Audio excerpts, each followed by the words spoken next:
오늘 컨텐츠 단순히 이 종목 사세요 하고 끝나는 추천 영상이 아닙니다.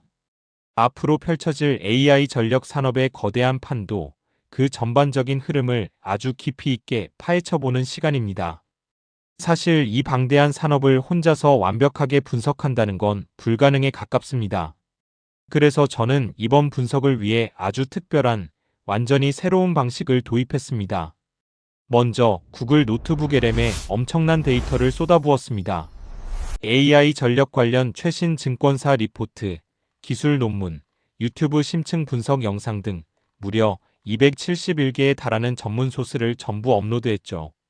여기서부터가 진짜 핵심입니다. 최근 제미나이 잼스에 아주 강력한 기능들이 추가됐는데요. 저는 잼스에 저만의 까다로운 종목 발굴 지침을 프롬프트로 아주 구체적으로 입력해뒀습니다. 가장 최근에 업데이트된 가장 따끈따끈한 두 가지 기능을 사용할 겁니다. AI에게 업계 최고의 두뇌를 장착해준 거죠. 첫째, 이번에 새로 추가된 딥 리서치 기능을 가동했습니다. 둘째, 잼스의 지식란에 방금 말씀드린 271개 데이터가 담긴 노트북 LM을 직접 연동시켰습니다. 단순한 요약이 아니라 AI가 마치 전문 연구원처럼 스스로 이 방대한 자료들을 크로스 체크하고 심층 연구를 수행하게 만든 겁니다. 오늘 여러분께 들려드릴 이야기는 바로 이 최첨단 프로세스를 통해 AI가 전력 산업 전체를 해부하고 그 중에서 찾아낸 가장 확실한 5가지 해답입니다. 인간의 통찰력에 AI의 압도적인 분석력을 더한 결과, 지금부터 확인해 보시죠.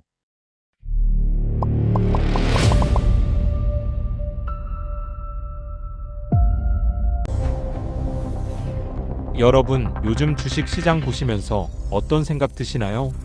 솔직히 좀 배 아프고 불안하지 않으신가요? 작년 한 해 온 세상이 엔비디아 노래를 불렀습니다. GPU가 세상을 바꾼다. 주가가 몇 배 갔다. 그때 너무 비싼 거 아니야?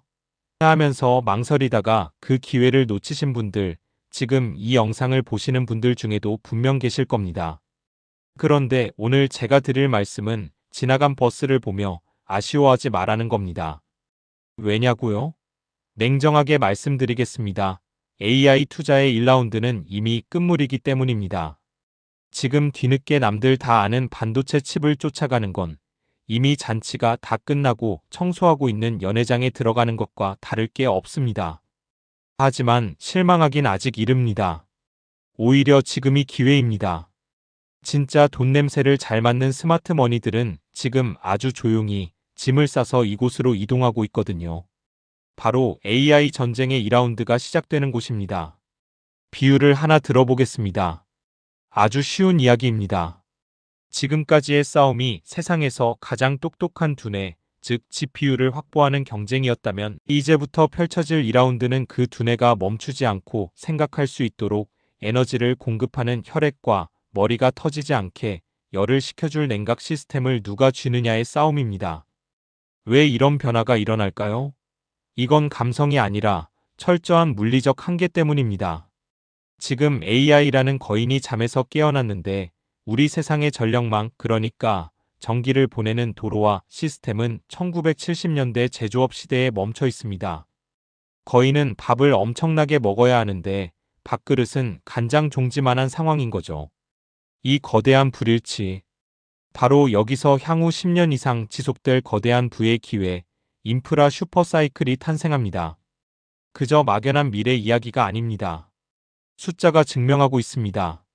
우리가 구글에 검색어 하나 입력할 때보다 챗GPT 같은 생성형 AI에게 질문 하나를 던질 때 전기가 얼마나 더 들까요? 놀라지 마세요. 무려 10배에서 30배가 더 듭니다. 데이터 센터는 이제 그냥 건물이 아닙니다. 전기를 마시는 하마가 되어가고 있습니다. 블룸버그는 미국 데이터 센터 전력 수요가 2035년까지 106기가와트에 달할 거라고 예측했습니다. 이게 얼마나 큰 수치인지 감이 안 오시죠? 106기가와트면 뉴욕시 15개를 새로 만들어야 감당할 수 있는 상상을 초월하는 에너지입니다. 골드만삭스도 경고합니다. 2028년이면 전력이 부족해서 AI 개발이 멈출 수도 있다. 여러분, 이 말이 무슨 뜻일까요? 이제는 반도체를 가진 자가 아니라 전기를 가진 자가 AI 산업의 목줄을 쥐게 되는 시대가 온다는 겁니다. 그래서 오늘 영상 절대 놓치시면 안 됩니다. 끝까지 보셔야 합니다. 단순히 이 주식 사세요 하는 뻔한 영상이 아닙니다. 이 거대한 흐름 속에서 남들은 보지 못하는 핵심 병목 구간, 즉 돈이 막혀서 흐르지 못하는 곳을 뚫어주며 돈을 쓸어 담고 있는 5가지 핵심 분야와 그 대표 기업들을 아주 깊이 있게 분석해 드리겠습니다.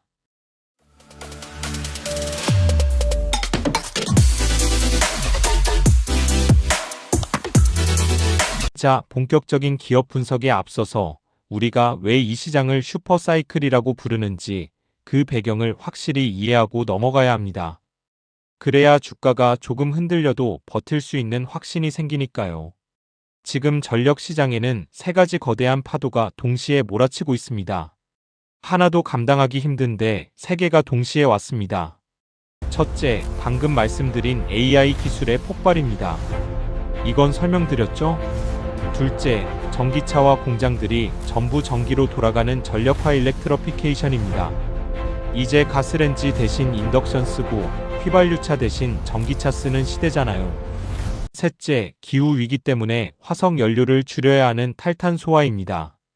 이 3가지가 한꺼번에 터지면서 전력망의 과부하가 걸린 겁니다. 특히 미국 상황이 정말 심각합니다. 여러분, 미국의 송전망 대부분이 언제 깔린 건지 아십니까? 50년이 넘었습니다. 낡을 대로 낡았죠. 비만 오면 정전되고 태풍 불면 끊어지는 그 낡은 전력망에 갑자기 AI 데이터 센터라는 괴물이 코드를 꽂은 겁니다. 버틸 수가 없죠. 지금 미국에서는 데이터 센터를 짓고 싶어도 전기를 끌어오는 데만 3년에서 5년이 걸린다고 합니다. 건물은 1년이면 짓는데 전기를 받는데 5년이 걸리는 겁니다. 변압기 하나 주문하면 예전엔 6개월이면 왔는데 지금은 2년, 3년 기다려야 합니다. 이 말은 무슨 뜻일까요? 공급이 수요를 전혀 따라가지 못한다는 뜻입니다. 경제학의 가장 기본적인 원칙이죠. 부족한데 사겠다는 사람은 줄을 섰다. 그럼 어떻게 되나요? 가격이 오릅니다. 부르는 게 값이 됩니다. 그리고 그 물건을 파는 기업의 이익, 즉 마진이 폭발합니다.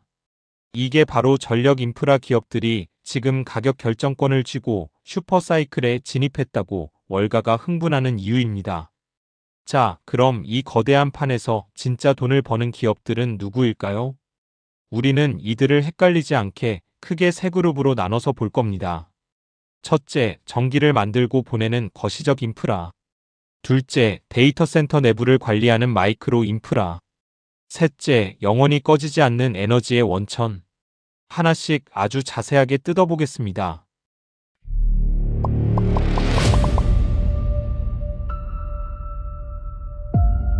첫 번째, 전기를 만드는 발전과 만든 전기를 보내는 송전 분야의 절대 강자 GE 버노바입니다. 아마 GE 에디슨이 만든 그 옛날 가전제품 회사 아니야? 하시는 분들 계실 텐데요. 지금의 GE 버노바는 완전히 다릅니다.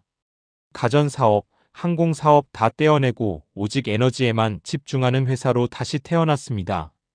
놀라지 마세요. 전 세계 전력의 무려 30%가 이 회사의 장비를 통해 생산됩니다.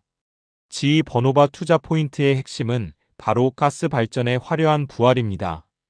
여러분, AI 데이터 센터가 세상에서 가장 두려워하는 게 뭘까요? 해킹? 아닙니다. 바로 정전입니다. AI가 며칠 동안 열심히 학습하고 있는데 갑자기 전기가 툭 끊긴다? 수백억 원, 수천억 원이 공중 분해되는 겁니다. 그래서 태양광이나 풍력만으로는 부족합니다. 해가 지거나 바람이 멈추면 전기가 끊기니까요. 그래서 구글, 아마존 같은 빅테크들은 지금 울며 겨자 먹기로 다시 가스 발전을 찾고 있습니다. 가장 현실적이고 언제든 돌릴 수 있는 안정적인 대안이기 때문이죠. GE 버노바는 세계 1위의 가스터빈 기술을 가지고 있습니다. 특히 효율이 높은 H클래스 터빈이라는 제품은 없어서 못 팝니다. 최근 경영진 발표를 보면 정말 놀랍습니다. 2026년 물량까지 이미 매진됐고 지금 주문하면 2030년에나 받을 수 있다고 합니다. 생각해보세요. 2030년까지 일감이 꽉 차 있다는 겁니다. 이보다 더 확실한 실적 보증 수표가 어디 있겠습니까? 터빈을 팔면 끝이 아니죠. 유지 보수하고 부품 갈아주면서 버는 돈이 짭짤합니다. 이건 수십 년 동안 들어오는 연금 같은 돈입니다. 게다가 여기서 끝이 아닙니다. 발전소에서 전기를 만들었으면 데이터 센터까지 보내야겠죠? 이때 전기를 멀리 보내려면 초고압 직류 송전, 영어로 HVDC라는 기술이 필수입니다. 일반 전선으로 보내면 가는 도중에 전기가 다 새버리거든요. GE 버노바는 이 HVDC 기술을 보유한 전 세계 소수의 기업 중 하나입니다. 발전소에서 전기를 만들고 그걸 데이터 센터 앞까지 끌어오는 송전망까지 이 거시적인 인프라를 GE 버노바가 꽉 잡고 있는 겁니다. 자, 좋은 가스 터빈도 있고 좋은 전선도 준비됐습니다. 그런데 말이죠. 아무리 좋은 장비가 있어도 그걸 땅을 파서 심고 높은 철탑에 올라가서 연결할 사람이 없으면 어떻게 될까요? 아무 소용 없겠죠. 여기서 두 번째 주인공, 퀀타 서비스가 등장합니다. 이 회사는 북미 최대의 인프라 시공 및 솔루션 기업입니다. 쉽게 말해 전력망 공사를 도맡아 하는 대장 업체입니다. 저는 개인적으로 이 회사의 가장 큰 매력은 기술력이 아니라 대체 불가능한 실행 능력이라고 봅니다.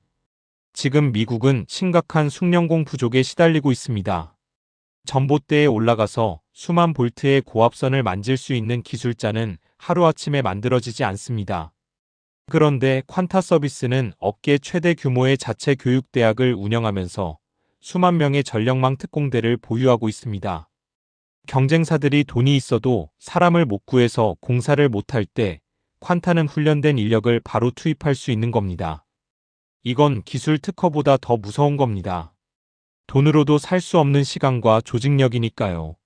현재 미국의 재생에너지 프로젝트 수천 개가 전력망에 연결되지 못하고 대기 중입니다. 이 병목 현상을 해결해줄 유일한 해결사가 바로 퀀타 서비스입니다. 실제로 이 회사의 수주 잔고, 그러니까 앞으로 해야 할 남은 일감이 얼마인지 아시나요? 무려 340억 달러, 우리 돈으로 약 45조 원이 넘습니다. 역대 최고치죠. 경기가 안 좋아지든 말든 퀀타 서비스는 앞으로 몇 년간 쉴 새 없이 땅을 파고 전선을 연결해야 한다는 뜻입니다. 이제 시선을 좀 더 좁혀서 데이터 센터 안쪽으로 들어가 보겠습니다. 발전소에서 만든 전기가 송전탑을 타고 데이터 센터 건물 앞까지 왔습니다. 이제 안으로 들여와야겠죠? 여기서부터는 라스트 마일의 제왕, 이튼의 구역입니다. 발전소에서 온 전기는 전압이 너무 높아서 그대로 썼다가는 서버가 다 터져버립니다. 이걸 쪼개고 전압을 낮추고 서버에 안전하게 배분해주는 장비가 필요한데 이걸 배전이라고 합니다. 이튼은 변압기, 배전반, 차단기 같은 필수 하드웨어 시장을 꽉 잡고 있습니다. 이튼의 진짜 무서운 점은 타이밍과 공급망 전략입니다. 이 회사는 경쟁사들이 머뭇거릴 때 과감하게 북미 지역에 공장을 엄청나게 지어놨습니다. 이게 지금 신의 한 수가 됐습니다. 지금 다른 회사의 변압기 주문하면 해외에서 배 타고 오느라 받기까지 2년이 걸리는데 이튼은 미국 현지 공장에서 바로 찍어서 공급할 수 있습니다. 이걸 공급망의 현지화라고 하죠. 급해 죽겠는 데이터 센터 입장에서는 어떨까요? 돈 더 줄 테니까 빨리만 갖다 줘. 이렇게 되는 겁니다. 덕분에 이튼의 마진율은 25%를 넘기며 사상 최고치를 찍고 있습니다. 제조업에서 마진 25%면 정말 엄청난 겁니다. 데이터 센터가 늘어나면 늘어날수록 그 건물 안을 채우는 이튼의 장비는 필수로 들어갈 수밖에 없습니다. 가장 확실한 낙수 효과를 누리는 기업이라고 볼 수 있습니다. 자, 전기가 이튼의 장비를 거쳐서 서버에 들어갔고 드디어 GPU가 미친 듯이 돌기 시작했습니다. 그럼 무슨 일이 생길까요? 엄청난 열이 발생합니다. 엔비디아의 최신 칩, 블랙웰 같은 걸 보면 칩 하나가 뿜어내는 열이 상상을 초월합니다. 계란 프라이가 될 정도죠. 이제는 예전처럼 에어컨 틀고 선풍기 바람 쐬어주는 공랭식으로는 절대 못 시킵니다. 그럼 어떻게 해야 할까요? 네, 물로 식혀야 합니다. 바로 액체 냉각의 선구자 버티브가 여기서 등장합니다. 버티브는 이 액체 냉각 분야에서 독보적인 기술 리더입니다. 냉각수를 칩 바로 위까지 끌어와서 열을 직접 식히는 다이렉트 투 칩 기술의 표준을 만들고 있죠. 버티브의 가장 강력한 무기는 기술력도 있지만 바로 엔비디아와의 파트너십입니다. 이게 정말 중요합니다. 엔비디아가 새로운 칩을 만들 때 그 칩을 어떻게 시킬지를 혼자 고민하지 않았습니다. 버티브 엔지니어들을 불러서 처음부터 같이 설계했습니다. 최근 발표된 엔비디아의 차세대 AI 플랫폼에도 버티브의 냉각 솔루션이 레퍼런스, 즉 표준으로 들어갔습니다. 이게 무슨 뜻일까요? 사실상 엔비디아 칩을 쓰려면 버티브 냉각기를 쓰세요라고 정해진 거나 다름없다는 겁니다. 이 강력한 해자 덕분에 버티브의 주문량은 전년 대비 60%나 폭증했습니다. 물 들어올 때 노젓는다는 말, 바로 버티브를 두고 하는 말입니다. 자, 이제 마지막 5번째입니다. 이 모든 것의 시작점, 바로 에너지원입니다. 마이크로소프트, 구글, 아마존. 이 네로라 하는 빅테크들이 지금 공통적으로 찾아 헤매는 단 하나가 있습니다. 탄소는 배출하지 않으면서 24시간 365일 비가 오나 눈이 오나 멈추지 않는 강력한 에너지. 이 조건 정말 까다롭죠. 태양광? 밤엔 안 됩니다. 풍력? 바람 안 불면 멈춥니다. 정답은 지구상의 단 하나, 바로 원자력뿐입니다. 미국 1위의 원전 운영 기업, 컨스텔레이션 에너지가 바로 그 주인공입니다. 최근에 아주 충격적인 뉴스가 있었죠. 마이크로소프트가 컨스텔레이션의 원전 하나를 20년 동안 통째로 빌려서 자기네 데이터 센터에만 쓰겠다고 계약을 맺었습니다. 심지어 3마일 섬 원전이라고 예전에 문을 닫았던 원전까지 다시 살려내서 돌리기로 했습니다. 죽은 원전도 살려내는 시대, 이게 지금 AI 전력난의 현실입니다. 이 사건은 원자력이 더 이상 위험하고 기피해야 할 대상이 아니라 빅테크가 웃돈을 얹어주고서라도 확보해야 하는 최고급 프리미엄 자산이 되었다는 걸 의미합니다. 원전을 새로 짓는 건 너무 오래 걸리고 규제도 까다롭습니다. 그래서 이미 잘 돌아가는 원전을 가장 많이 가지고 있는 컨스텔레이션의 가치는 앞으로 더더욱 올라갈 수밖에 없습니다. 대체 불가능한 자산을 쥐고 있으니까요.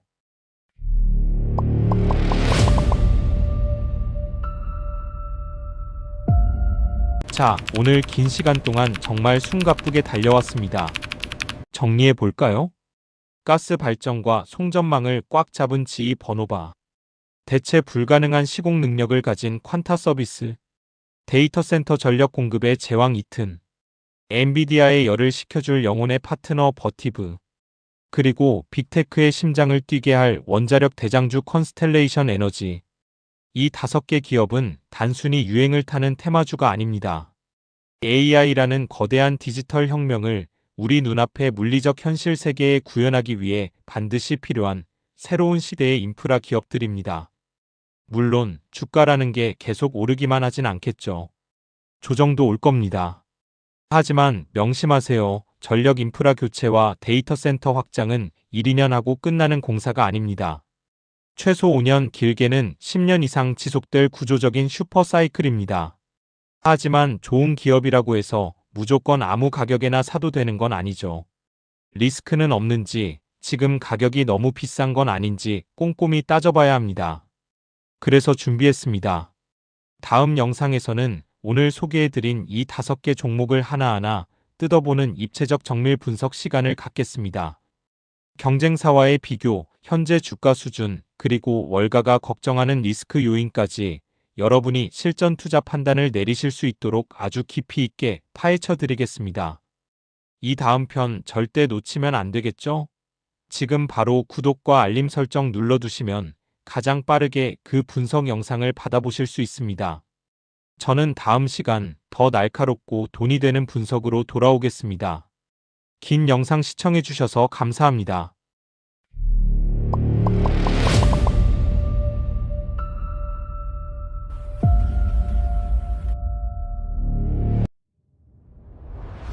총 271개의 출처를 바탕으로 정교하게 설계된 노트북의 램. 팟캐스트입니다. 여유로운 시간에 감상해 보시길 권해드립니다. 자, 우리 지금 AI 혁명 한가운데 서 있잖아요. 그런데 말이죠. 이 혁명을 움직이는 그 엄청난 동력이 대체 어디서 오는지 궁금하지 않으세요? 사실 우리 눈에는 보이지 않는 거대한 엔진이 이 모든 것 뒤에 있습니다. 예전에는 그냥 일반 그래픽카드, GPU라고 하죠. 그런 걸 썼다면 이젠 차원이 달라요. 엔비디아의 블랙웰 같은 시스템은 오직 AI 연산만을 위해 태어난 말 그대로 AI를 찍어내는 초강력 공장인 셈이죠. 이렇게 눈부신 디지털 세상, 그 이면에는 사실 엄청난 대가가 따릅니다. 바로 에너지죠. 그리고 이 에너지에 대한 수요가 이제는 우리 앞에 거대한 도전 과제로 떠올랐습니다. 앞으로 몇 년 안에 미국에서만 데이터 센터 때문에 새로 필요한 전력량이 무려 90기가와트라고 합니다. 이게 어느 정도냐면 정말 상상을 초월하는 양이에요. 자, 그런데 진짜 문제는 뭐냐면요. 우리의 기존 에너지 공급망이 이렇게 갑자기 폭발적으로 늘어나는 수요를 감당할 준비가 전혀 안 되어 있다는 겁니다. 여러분, 한번 생각해 보세요. 지난 20년 동안 에너지 수요는 연간 1%도 채 늘지 않았어요. 거의 성장이 멈춰 있었다고 봐도 될 정도였죠. 그런데 이제 앞으로 5년 동안은 매년 5.7%씩 성장할 거란 예측이 나오고 있습니다. 이건 정말 전례 없는 속도예요. 자, 여기 이 지도를 좀 보실까요? 앞으로 늘어날 전력 수요의 80% 이상이 바로 이 6군데 지역에 집중될 거라고 합니다. 특정 지역들이 엄청난 압박을 받게 될 거라는 걸 한눈에 알 수 있죠. 이미 에너지 수요의 격전지가 되고 있는 거예요. 네, 정말 엄청난 도전 과제죠. 하지만 이 문제를 해결하기 위한 전 세계적인 레이스가 이미 시작됐습니다. 어떤 마법 같은 한방 해결책, 그런 건 없어요. 이건 여러 전선에서 동시에 싸워야 하는 문제입니다. 새로운 기술도 개발해야 하고, 낡은 인프라는 현대화해야 하고, 또 복잡한 규제나 정책도 손봐야 하죠. 자, 그럼 첫 번째 주자, 바로 배터리 에너지 저장 시스템, BESS입니다. 쉽게 말해 거대한 보조 배터리라고 생각하시면 딱 맞아요. 전기를 저장해뒀다가 필요할 때 바로바로 꺼내 쓸 수 있으니까 아주 유연하고 효과적인 방법이죠. 이것뿐만이 아니에요. 좀 더 창의적인 방법들도 나오고 있습니다. 예를 들면 낡은 화석연료 발전소를 친환경 기술로 업그레이드해서 다시 돌리거나, 심지어는 멈춰섰던 원자력 발전소를 다시 가동해서 구글 같은 기업의 데이터 센터에 전력을 공급하는 사례도 나오고 있습니다. 그리고 좀 더 미래를 내다보면 소형 모듈 원자로, 바로 SMR이라는 차세대 기술도 있습니다. 기존 원전보다 훨씬 작고 안전하게 만들어서 미래의 에너지 수요를 감당하겠다는 거죠. 자, 그런데 여기서 정말 흥미로운 지점이 나옵니다. 완전 반전이죠. 만약 이 모든 문제의 원인이었던 바로 그 기술이 이 문제를 푸는 열쇠가 될 수 있다면 어떨까요? 네, 바로 AI 이야기입니다. 물론 AI가 에너지를 엄청나게 먹는 하마인 건 맞아요. 하지만 바로 그 AI의 엄청난 데이터 처리 능력이 전력망을 최적화하고 복잡한 절차를 줄여주고 안전성을 높이는 데 쓸 수 있다는 겁니다. 예를 들어 볼까요? 새로운 발전소 하나 지으려면 환경평가나 정부 허가받는 데만 몇 년씩 걸리는 게 부지기수거든요. 그런데 AI가 이 복잡한 서류 작업과 데이터 분석을 순식간에 해치워서 몇 년 걸릴 일을 몇 달, 아니 몇 주로 단축시켜 줄 수 있다는 거죠. 자, 그런데 이 모든 게 기술만으로 해결될 문제는 아닙니다. 여기에는 각국의 정책, 글로벌 공급망, 그리고 국가 간의 치열한 경쟁까지 모든 게 얽혀 있습니다. 미국은 이 문제를 정말 심각하게 보고 대규모 투자를 시작했어요. 최근 몇 년간 통과된 법안들을 보면 더 깨끗하고 안정적인 에너지망을 구축하기 위해 정말 막대한 자금을 쏟아붓고 있습니다. 하지만 이건 미국 혼자만의 레이스가 아니죠. 전 세계가 이 시장을 두고 정말 치열하게 경쟁하고 있습니다. 특히 이 배터리 제조 분야를 보세요. 특정 국가의 기업들이 시장을 거의 장악하고 있는 걸 볼 수 있죠. 게다가 또 다른 문제가 있어요. 이 모든 걸 만들려면 구리나 리튬 같은 핵심 원자재가 어마어마하게 필요하거든요. 구리 수요만 해도 매년 10%씩 늘어날 거라는데 이건 글로벌 공급망 전체에 또 다른 큰 부담이 될 수밖에 없습니다. 자, 그럼 이 모든 상황을 종합해 볼 때 우리는 어떤 미래를 향해 가고 있는 걸까요? 궁극적인 목표는 더 똑똑하고 효율적인 에너지 시스템을 만드는 거예요. 전력 회사, 빌딩, 심지어 우리 개개인까지 모두가 하나의 생태계처럼 서로 연결돼서 에너지를 현명하게 생산하고 소비하는 그런 미래 말이죠. 그래서 마지막으로 우리에게 남는 질문은 이겁니다. 우리는 과연 이 세상을 바꿀 강력한 AI를 만들면서 그 AI를 지속 가능하게 뒷받침할 에너지 시스템에도 제대로 투자하고 있는 걸까요? 아니면 기술에 대한 우리의 갈증이 지구의 한계를 넘어서도록 내버려두고 있는 걸까요? 그 답은 바로 지금 우리의 선택에 달려 있습니다.